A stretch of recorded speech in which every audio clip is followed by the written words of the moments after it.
Hello guys, we're going to talk about the difference between technique and fluency or gesture. I've been asked a lot about this because I've often said, no, this person has good technique but has poor gesturality. Here I'm going to give some examples, okay? In a certain way, technique is how I should do it, how I should position the body, how I should place, I don't know, the support the foot depending on which hand goes there, okay? How I should move the hip, which foot should be supported, how I should move the hip, how I should move my center of gravity, and so on.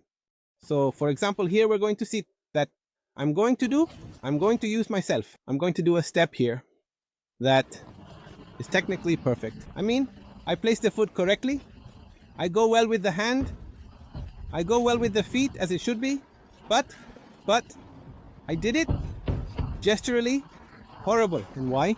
Because I was too slow, or because I was blocked, or because I did each step like one block and another block and another block. In this case it was technically perfect, but gesturally horrible. And on the other hand, one can be gesturally very good, okay?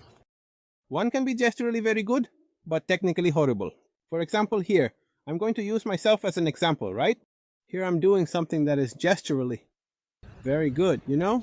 Because I go very fast, I go perfectly to the hold and everything else. But for example, I did it making a door. I mean, I did it technically horrible. So in that case, I did it perfectly in terms of gestures. But technically I did it horribly, okay? So there are climbers who, not being technically perfect, have such good gestural skills that they solve the moves well. They solve them well because ultimately what matters here is that the energy management is as good as possible. If you do it well, but you do it technically wrong, it doesn't matter, right? If you did it well and use very little energy on it, and then you can continue or you solve the crux, if there's no problem, okay?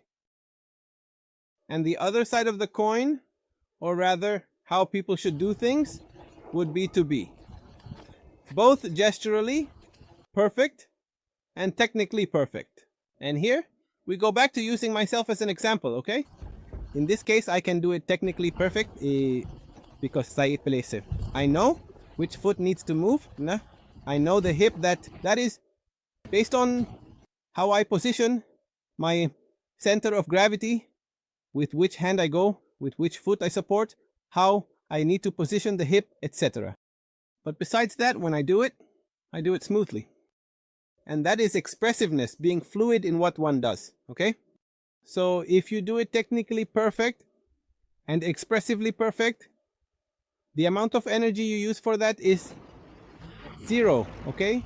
That is, one can take on very small things and perform very difficult steps using almost no energy. And why? Because you did it technically well and expressively well. So what is the problem with climbers?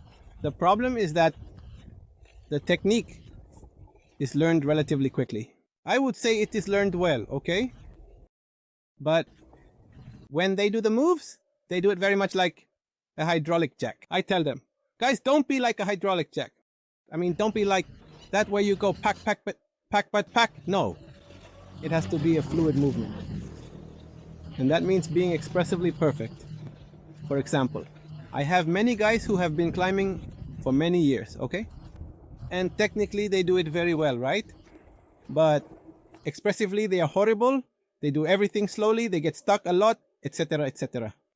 So, of course, in some moves, how are you? In some moves, where they should, I don't know, use 20% of their energy, they use 80 or 100. Why? Because they are so rigid and do it so poorly expressively that they use a lot of energy on that. So when they do, I don't know, 15, 20, 40 steps, technically everything is fine, but they do it technically, I mean, expressively very poorly, of course. They feel like, oh, I have no stamina, I have no stamina. It's not that they lack stamina, it's that they used, man, 3 or 4 times more energy than they should have because they were very, very bad expressively. So one of the things I resolve the one most when I'm training people and I see them, and in fact both in person and online, is teaching them that they have to be good expressively, that they have to be fluid, that they have to go with rhythm. Okay? Ultimately, that's it. Going with rhythm. Okay? That they don't stop more than they need to, that they don't block and then go, but rather that it's all a fluid movement, and that's management. That's expression, ultimately. There are also people, especially I would say in bouldering, who maybe aren't that good technically, but they are so fluid that they are wonderful to watch climb. Especially in bouldering, that is greatly appreciated. Especially in modern bouldering, where almost everything is about movement, where everything has to be like parkour steps now, where there have to be dynamic movements and so on. Being very good with your movements, wow, it makes all the difference, right? So guys, let's get to the point. That is the big difference between technique and movement.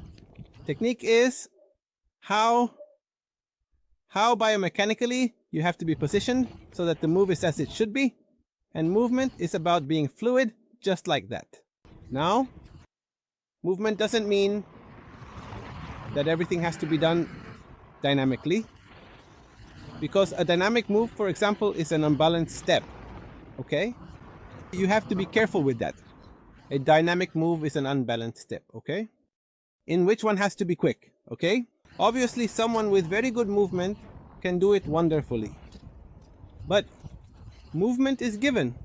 And I repeat, in that you are doing it technically well. And also fluidly well. Okay? So guys, I hope I have explained well the difference between technique and movement so you can apply it. Obviously, there are many other things, right? Rhythm, fluidity, management, but obviously we will see it later and talk about it a lot, because climbing ultimately is about knowing how to climb. And that's it. All right, guys, a like because I think I deserve it. Subscribe because these and many other things will appear, and because it's the way you help me, guys, and it's not a joke. It's your subscription is my payment, and that's the most important thing. A hug. Bye bye.